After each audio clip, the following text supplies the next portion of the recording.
This is Red, White, and Bluegrass. We are continuing our coverage of child care proposals moving through the Kentucky General Assembly. In past weeks, we've been able to touch on the proposed universal pre-K model from Governor Beshear and Democratic lawmakers, as well as the regulatory reforms proposed under House Bill 6 that was passed by the chamber this week. And on Tuesday, one of our guests, Senator Danny Carroll, presented an alternative proposal to lawmakers on the Families and Children Committee. Carroll's bill proposes working with the University of Kentucky on a pilot program that incentivizes child care providers. The program would pay back child care centers or even low-income families whose children are not attending traditional programs like Head Start or public pre-K, with the $2,000 incentive payment for children that test ready on a kindergarten screener when they're at the age to start school. But we have to grow. We have industry coming in weekly and a lot anticipated in the future. We've got to have a workforce. And this is a way that we can grow the number of providers and increase the number of child care slots from all these different areas. Our guest, Senator Carroll, won unanimous support for the proposal in committee this week. One Republican member shared concerns about long-term costs and direct payments to families. Carroll is asking for $2 million in the budget for the 3-year pilot program. I hope I got that all down right. Yeah. So, Representative Camuel, how do Democrats feel about this proposal? If it comes over to the House, what questions would you have? I'm not sure of all the questions that I would have first, but I want to commend the senator on bringing the bill and the idea forward. We don't have enough child care providers. We don't have enough slots for preschool. And I think that we've got to think outside the box and try and come up with ways to get kids into some form of preschool or child care. We do need to make sure that they are ready. They're kindergarten ready is ultimately the goal. I don't know what the right answer is, and I actually just started digging into the bill today to try and understand it better. And I think it's a good step. It's a step moving in the right direction. I think we're going to have some. It's like a multi-pronged model to get enough care for kids. So I think it's mixed model delivery, public, private, different ways to do it.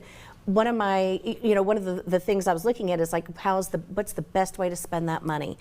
We know that kindergarten screener, the most common one that I know of that we use is the Bluegrass screening, and it's a snapshot for a child. So my hope is that it's a heavy burden for kids to carry if they're the ones who are responsible for showing that they are kindergarten ready, when the screener is really just a brief snapshot, 15 to 30 minutes. So I want to make sure that nobody is punished just because a child was having a bad day.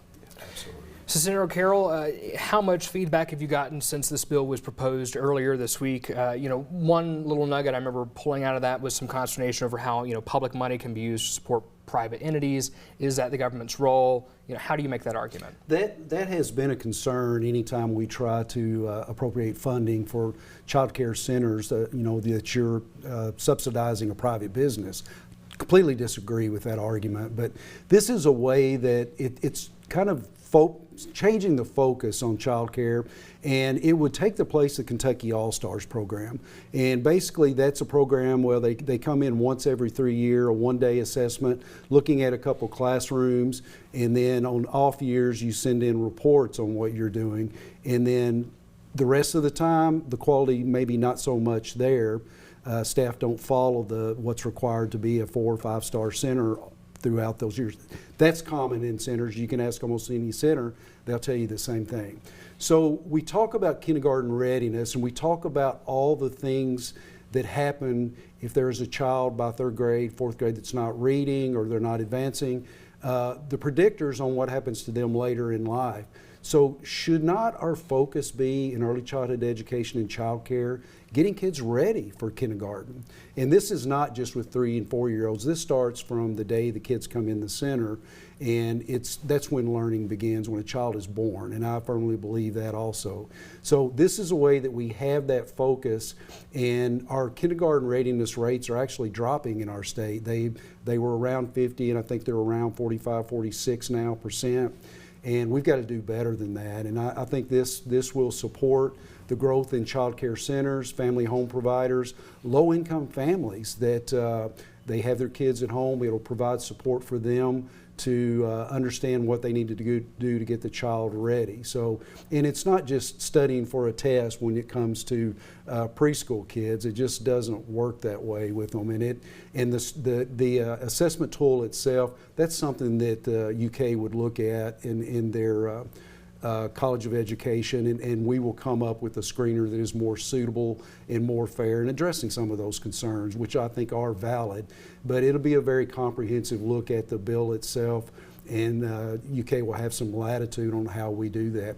Funding wise, there is an element that we are going to add to the bill, looking at the option of, rather than a $2,000 payment, a refundable tax credit.